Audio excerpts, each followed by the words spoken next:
So you want to go on holiday or on business, and of course you don't want it to be expensive. The rise of budget airlines made our dreams affordable, but now comes the fall.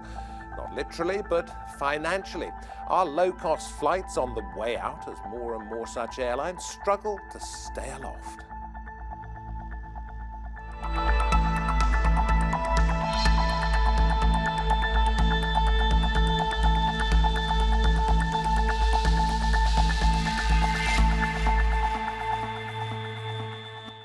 Well, you may not think much about it, but it's pretty obvious if you just take a peek. Most low-cost airlines look at the short-haul end of the market, but there's been a move lately to intercontinental travel too. The concern is that these budget airlines simply can't compete, and that we, the bums on the seats, may find the carriers we really want, because of cost, are running on empty.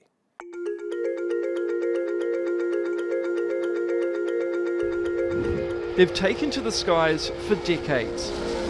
Budget airlines, the no-frills way to fly. But the business model that's made travel cheaper is in trouble. Is it the final call for low-cost carriers? Air travel in its infancy used to be a glamorous affair.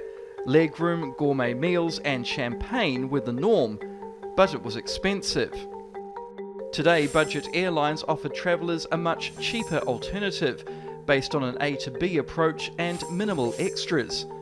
One of the industry's biggest markets is Europe, where short-haul flights connect a host of destinations across the continent. Since deregulation in the 1990s, airlines such as Ryanair, EasyJet, Norwegian and Wizz Air have become well-known brands, and their services are used by millions of passengers each year. But recently the industry has hit some turbulence. Last year, Monash Airlines, based out of Britain, went bust, stranding thousands of passengers abroad. It's been difficult because we were told that we couldn't fly into Gatwick, same as this gentleman, and now we're going to have to fly to a different airport in England. This year, Primera Air and Cobalt Air suffered the same fate. The low-cost African airline FastJet has also warned it could fold within days. Some airlines have blamed rising fuel costs and uncertainty over Brexit as contributors to challenges facing the industry. Travel out of Britain has plummeted since a drop in the pound, following Britain's vote to leave the European Union. And certainly any low-cost carriers working out of the UK, you only have to turn up to an airport and look at a bureau de change and see that you're getting less than £1 for every euro. Aircraft and fuel are also bought in American dollars rather than British sterling. Budget airlines have transformed the aviation industry. It pushed air travel away from the elite few and opened it to the masses. But can it survive the challenges ahead? Or has the era of cheap airline travel had its day? And I'm very pleased to say that joining us via Skype from Melbourne in Australia, Professor Greg Bamber, co-author of Up in the Air, How Airlines Can Improve Performance by Engaging Their Employees. With me at the round table, Keith Mason, Professor of Air Transport Management at Cranfield University here in the UK, Kazi Shafiqur Rahman, currently trying to start a new airline, Firnas Airways, and Gabriel Mocho Rodriguez from International Transport Workers Federation. Very warm welcome to each and every one of you. Greg, if I can come to you first of all, what is it? It's pretty much 100 years since the birth of commercial flight, isn't it? That's right, David. It was just about 100 years ago, at the end of the First World War, that those magnificent men in their flying machines, they'd learnt to fly in the first war that used aviation seriously, and they were demobilized. What would they do? So some of them set up their own airlines, like British Airways or Qantas in Australia, where I'm speaking to you from. And that was the birth of the civil aviation industry just about a century ago. So I'm reading that the airline industry as a whole has reached a certain level of maturity. Does that mean, Greg, you first, that it's saturated? Well, just to go back to one of the points in the package a moment ago, that the industry has hit turbulence. It's quite true that it has hit turbulence, but this isn't new. The industry has been hitting turbulence throughout its history. It's a very volatile industry. Airlines typically operate on fairly thin margins, and we've had many airlines go bankrupt in the history of this industry. In fact, I think it was Warren Buffett who observed that the Wright brothers would have been doing the investor community a favor if they hadn't discovered how to fly an aeroplane. Because the whole history of this industry, one account is that it hasn't made any money. All the profits that have been made by one airline or some airlines have been counterbalanced by the losses and the bankruptcies that have been incurred by others. I'm rather hoping that the man on my left sitting here, when he starts his airline, is on one of those, the counterbalances where you actually do succeed. I feel sorry for your competitors if that is the case, because as they say, it's a tough business, isn't it? Why are you doing it? I mean, it is. It's a very complicated and complex business to go into, but the reason why we are kind of coming into the market is to, of course, service some of the unserved and underserved markets that present a strong commercial demand. And these are mainly from emerging economies, but we're not saying we're going to go there, next year. We have a three-phase strategic plan to get there, and we're working on our phase 1 as we speak. I'm going to ask you how you're going to do it in just a moment, the details, but it's your optimism I wanted to see there. I mean, he's talking about the emerging markets, but FastJet services the African market, and it says it could go bust within a couple of days. I looked through this page of headlines here. Norwegian boss warns airline must cut costs. Norwegian plots further route cuts as airline braces for winter. And then British Airways loses New York crown to low-cost rival Norwegian as the biggest non-US airline on transatlantic routes. One headline says one thing, one says another. What's the real story, Keith? Well, the real story is that the airline industry is a difficult one to make money in. Professor Bamber is absolutely right. The margins are razor thin, and over the history of the industry, the market is very close to at best break even, and we see turnover and airlines failing from year to year. We've had a very benign environment for the last few years because of a very low fuel price, and the costs in the business are reasonably low, and those lower costs have been passed on to the passengers. The passengers always pay for the costs of the business. If you cannot make the customers pay, you go out of business. And we see in the low-cost sector, we see a significant turnover. So Primera and Cobalt are just the latest victims of... Go back to Laker Airways. Yeah. Freddie Laker. Airlines fail. Yeah. And they fail because they run out of money, they can't pay their fuel. They can't pay their fuel, they can't pay at the airport. Do we expect too much from airlines as passengers? As passengers, no. I mean, all they really promise is to get you from there to there, yeah, and then we complain about everything that happens in between. Well, I think what we may complain, but the reality is that the market has said all of the additional stuff that airlines used to give you, we don't want to pay for. So low-cost carriers have done very well by saying, okay, we'll get you from A to B, and you pay for everything else. From your meal that you used to get for free, your bags that you used to get for free, etc. And we have to think about the seat cost. The seat cost for an airline like EasyJet is about £50. So if you're paying £51, you're making a contribution to the airline. And the average price that you're paying is good. Low-cost airlines are low-cost because they cut costs, Gabriel. Yep. Yes. And does that come at the expense of their workforce? Well, it depends. It depends. We've seen different kind of airlines. We've seen that the industry has been bumpy all over the years. We heard from our academic friends here.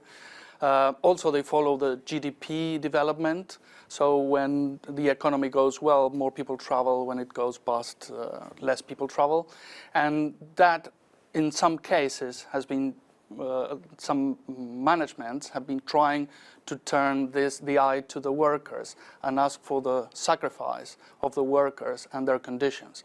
The problem is that when the good times come back, the salaries don't come back and the benefits don't come back. But am I right in thinking that whereas a lot of the new low-cost airlines were traditionally sort of ambivalent about the way that they treated their workforce, now some companies, I mentioned Ryanair, have realised that they have to have the workforce on site. Yeah, absolutely. We learned from Professor Bamber from Up in the Air in his book that there are good examples. There are airlines with low fares and with recognition of the rights of the workers, and they engage with the unions, and they've been developed over the years, and they've been having profits.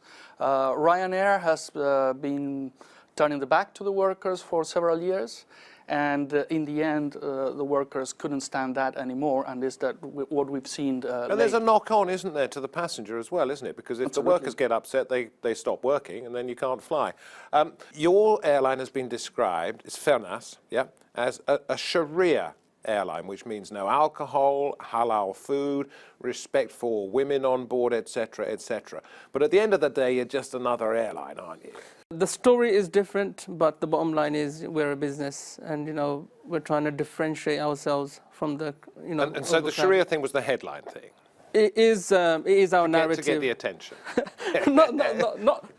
Oh, come on! I saw you admit that. Not necessarily. I mean, when it comes to financing, we are very much Sharia compliant. We bank with the Sharia compliant banks. So yes, there are aspects and elements that are Sharia compliant.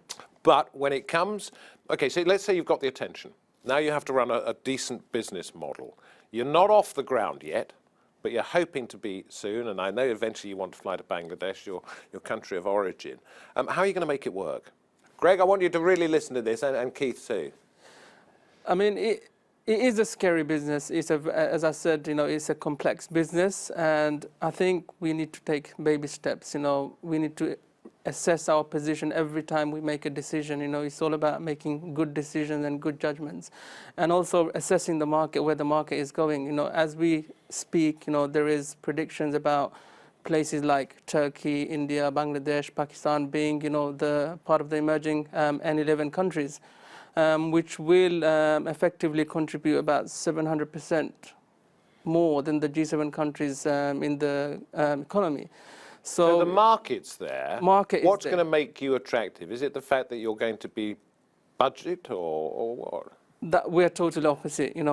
I think for a long haul. You're going to be very expensive. No, we're not going to be very expensive. That's the opposite. I think when it comes to running a profitable business, I don't want to call it airline, because obviously we are a business. It happens to be an airline. Yeah. So it's about making the right judgments at the right time. So, as I was speaking to Professor Keith before we come onto the show, the perishability aspect of an airline, once the flight, has taken off, that's it. There is no more opportunity to sell more seats. So I think that is something that we are very wary of and very conscious of. And, before we make any decisions, we need to be in a position financially and operationally as well to make sure that we're filling the right amount of seats before Let me ask these two a couple of points. Greg, let me come to you first, because you haven't spoken since the beginning of the programme. Is Kazi right to simply look at it as a business? And it's an airline secondary, of course it's an airline, but just to say, OK, I've got to get a profitable business going, I've got to look at business models rather than think, what have other airlines done, etc., etc.?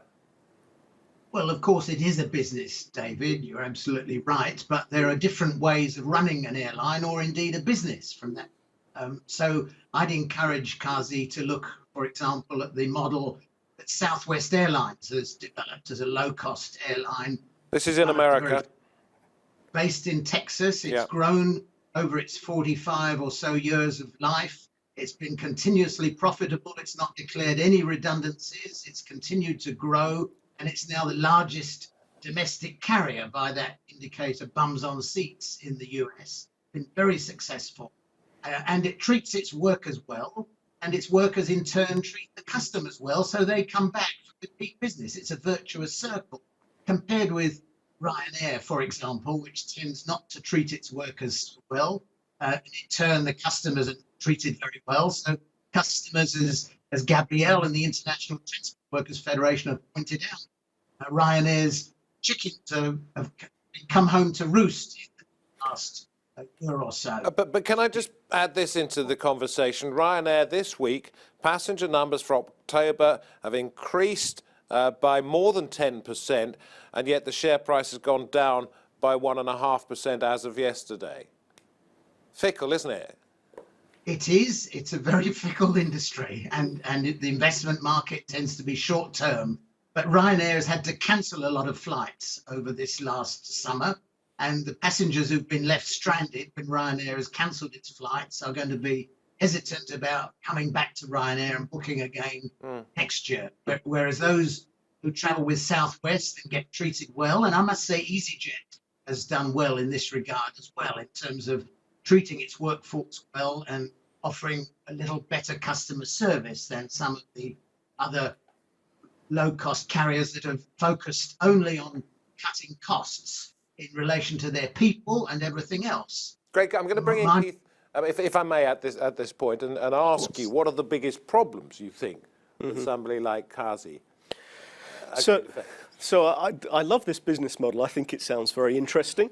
I like the branding idea of being an Islamic airline. I think the market, as you grow, is going to be very strong. We know, for example, that one of the ways that low-cost carriers make money is through selling seat allocation. And it's a real problem for Islamic families, such as they have to buy seats so that the family can sit together. And that you hear stories where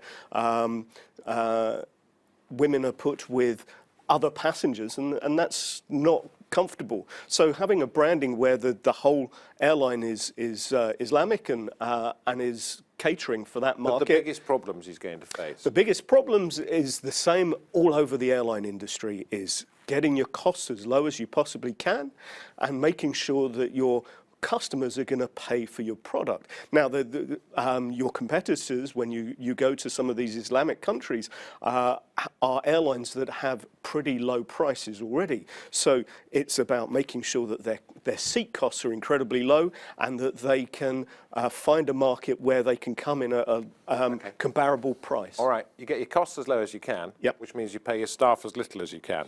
And if you pay your staff peanuts, you're going to get monkeys. Well, it depends on how you want to treat your passengers. And as we heard, customer are needed in the business, are essential for the business.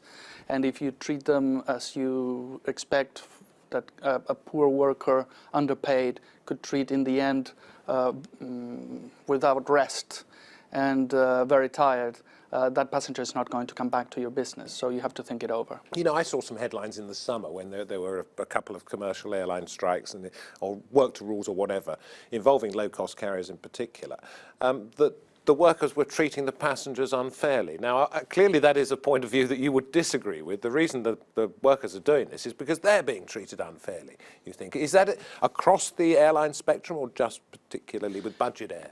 Well, it's across the airline business, I mean, and across all businesses. When workers really have demands, they have their organizations, they convey those demands through those organizations, and they try to negotiate in good faith. When it's impossible to negotiate, there are other means. It's the last attempt to get an agreement. I just wanted to give you the chance to say that on behalf of your members. Thank you. Kazi, you say Richard Branson is your role model when it comes to starting an airline. I guess also when it comes to running businesses as well. What about taking a look, as Greg has said, at other airlines? You've done that too, like Southwest? We have. I mean, I've read the book from the founder of Southwest. I've read the book from United Continental, Gordon Bethune. I've got all these books at home, same as Branson. So I am taking inspirations and ideas, and I think business, at the end of the day, you know, it's about simplifying processes. And you know, I think sometimes in airline business, people overcomplicate things because they think it's a complex business. But I think the bottom line is, it's a product and it's a service, and it needs to be simplified for customers. You're leasing one aircraft at the moment. Yeah. Am I right? You're paying somewhere around about £8,000, say $10,000 every month, and this plane has yet to take off. Yes. How are you going about persuading people that you are a right and proper person to do this so that you can start bringing in the passengers and bringing in the money? What stage are you at? We're on the AOC or Air Operator Certification process as we speak. There are about 5 stages. and we're between stage 2 and 3 as we speak. Fifth stage is where they actually granted the license. You know, we're being regulated by one of the toughest authorities in the world, so that should give the shareholders some confidence that, you know, it's not just them who's doing the due diligence, it's the authority themselves who would. And what are they saying to you you have to do next? So the next is where we submit a set of manuals, about 6 to 10 different types of manuals, and the authorities start going through the manuals page by page, line by line, before they say, okay, you know, we're in the right track, or most probably they will come back with some recommendations and adjustments that we need to make. And you know, I don't want to be too pessimistic here, but you know most new airlines fail. They tend to go bust within their first 6 to 12 months, and my biggest challenge right now is not to just launch an airline, but also to make it sustainable for the next at least 6 to 12 months, and then reach that stability phase before going back into the market to raise more capital. Greg, is low-cost flying here to stay? Yes, it certainly is, because customers look for a choice. Some customers want to pay a premium airline and get to from London to New York in comfort, but there's a big market for low-cost carriers, students and tourists and so on. So it's here to stay, although it's a volatile industry. And I'd just mention that at Monash University in Australia here, we've been watching very closely in the last week or so the disaster in Indonesia, where Lion Air went down 13 minutes after taking off in Jakarta with 189 people on board. And Lion Air is about 18 years old, and it's had a number of fatalities, a number of accidents, too big a number of near misses. It has not paid enough attention to developing a safety culture. So that's another very important aspect that a new airline needs to pay attention to. Let me ask you about Australia specifically, because of course probably most of us heard of Qantas, and it does intercontinental flights. I'm wondering how many low-cost, short-haul travellers there are, because the market, I'm sure, is there around the coast in Australia, isn't it? Does it work? It does. It's a good question, David. Qantas is the dominant player. It sees itself as a premium airline. It has a subsidiary called Jetstar, which is more of a low-cost carrier, and Qantas tries to divide the market and have premium passengers fly on its mainline brand, and the tourist and budget passengers fly sometimes to secondary airports, which are cheaper to land at, and this allows it to have lower fares. And the other major player in Australia is the Virgin, which Kazi referred to. Richard Branson helped to found Virgin Australia, which began as a low-cost carrier in Australia. Interestingly, over its 20 or so years, it has developed into more of a premium airline, competing with Qantas head-on, and it's developed its own, or taken over its own low-cost carrier, which is known as Tiger Air, to segment the market. Okay. Keith, I was reading something in Forbes magazine. Headline is "Winter's Coming for Low-Cost Airlines." Then the last line in it says, "In the Darwinian world of the low-cost airlines, only the most adaptable will survive." And it's this adaptation I'm interested in. What have they got to do? Okay, so we started out by talking about maturity in the market, and the Australian market is rather different than the European one. The European market has grown from the opening up of the marketplace in the 1997. There was 1,000 routes across Europe, just 1,000 routes, 988 actually. Ryanair itself now flies over 1,800 routes. So we don't know how lucky we are. You go and talk to any passenger about the prices in 1997 compared to the prices today, and they're very happy. Customers vote with their feet, and we've talked about Ryanair and being a difficult airline, but people do come back to them because of the prices. People fly with EasyJet because of their low prices. They have a slightly different flavour, but their models are very similar. But in the future, we are seeing a sort of a splitting of the market, if you like, because the low-cost carriers, and particularly Ryanair and EasyJet, EasyJet got over 900 routes. Basically, all of Europe has got low-cost service, and they're looking to go I want to beyond. ask our budding airline man, the final question. Will you have happy passengers? Will you have happy staff? Will you succeed? You've got about 15 seconds. Yes, I think we will tick all these 3 boxes, and I think that's what we are about. We want to set up a premium brand and not necessarily a low cost or low frills carrier. So yes, we're a premium brand, and that's what we aspire to be. And tell us why you called it Firnas, very quickly. It's named after a gentleman called Abbas ibn Firnas. He actually flew in 875 AD, some 1,000 years before the Wright brothers, from a cliff in Cordova in Spain. And he made it? Yes, he did land, but he broke a few bones. Well, you can't make omelettes without breaking eggs. Thank you all very much indeed for coming on the programme. We wish you the very best of luck. Thank you. Do come back and see us when it's all taken off. Thank you. I suppose. Thank you very much. Greg, thank you in Australia, and good to see you fighting for the rights of the workers and perhaps some conditions improving. Good to have you on the programme. And thank you very much for watching. I've been David Foster. This has been Roundtable. We hope to have your company next time. Goodbye for now.